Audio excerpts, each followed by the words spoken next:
Afternoon, all. Continuing to our series of Python lectures, today we will be seeing another important topic in Python, that is lambda function. We've already seen that how a user can make his own function.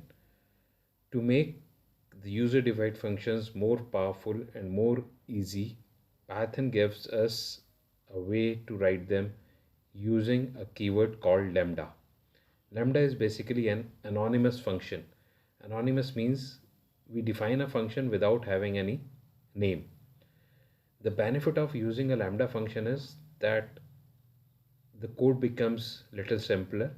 We can pass n number of arguments in it, though n number of arguments can be passed in a function also.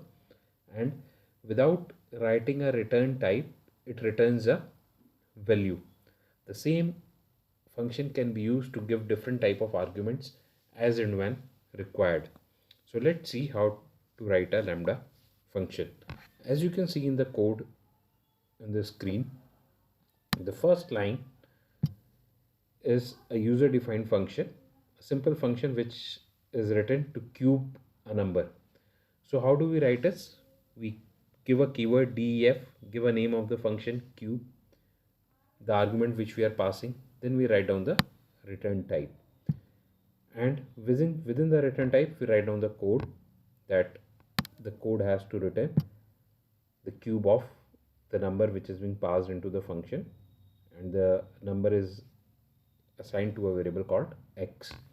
So when we call this function, we write down the name of the function and we pass any number. In this we are passing 4, and 4 will be assigned to x, and x cube will be returned, and it would be stored in a, and we can print the value of a. The first 4 lines describes the traditional way of defining the function. Now see how this same thing can be done using simply the keyword lambda or by an anonymous lambda function. So how does a lambda function works?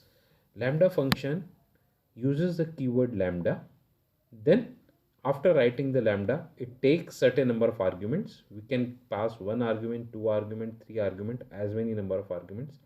Then a colon comes into the picture, and after a colon we write down the expression. The expression is basically the computation which will be performed on these arguments. After doing the computation on the arguments, after the expression has done its work, the result is returned. The result is returned, and we do not need to write any return statement. Now let's see how does it works practically. Now in this statement, it is written b is equals to lambda.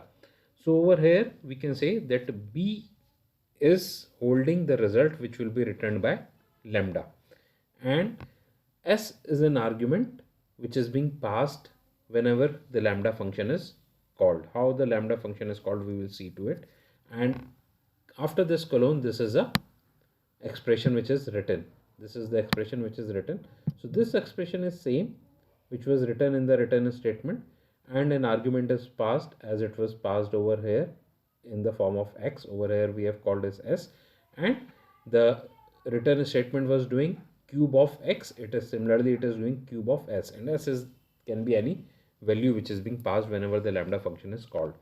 So how does this lambda function is called? Now to call this lambda function, the result is stored in b. So wherever we have to call this lambda function, we will write b, and whatever argument we wish to pass in this lambda function is passed as an argument as it is passed in a function call. For see, it is written over here b bracket 4. So this 4 is passed in as an argument. This 4 reaches to s, and the expression is pow s comma 3. So 4 comma 3 comes within pow, so it becomes 4 to the power of 3, and the result is returned in b. So this print statement prints whatever is returned. So this is how a simple lambda function works. Now let's see more features of lambda function. If we wish to pass more than one argument, we can pass more than one argument simply by writing like this using a comma. So more than one argument can be sent. If you see this, what is happening? two arguments 2 and 3 is being sent, and the expression is 2 plus 3, so it will return 2 plus 3. Similarly, we can pass a list to a lambda function, we can pass a tuple to a lambda function, and in the same lambda function we can pass different type of arguments.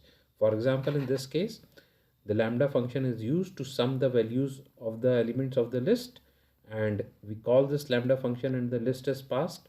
Similarly, over here we make a tuple, and in this case the same lambda function L, instead of a list we are passing a tuple, and the elements of the tuples will be added by this function sum, which is a inbuilt function.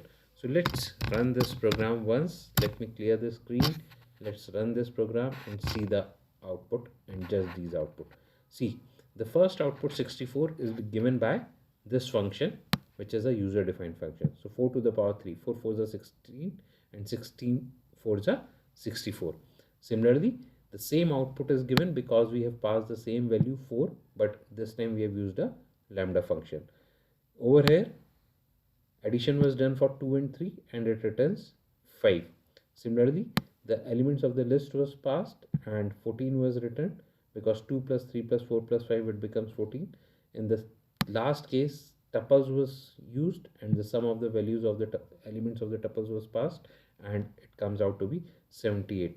You see this lambda function over here, a is an argument, we are passing a list over here, and in the same lambda function we are passing a tuple. So this way lambda function is an anonymous function, and it makes things little simpler, and it becomes easier for us to write down. Instead of writing the complete code for the user defined function, lambda function can be used. In the next session we will see that how can we combine the lambda function and a user defined function in the same program. The same program, we'll be using a user defined function, and within the user defined function we'll be putting a lambda function, which will enhance the capabilities and the power of the lambda function. Thank you.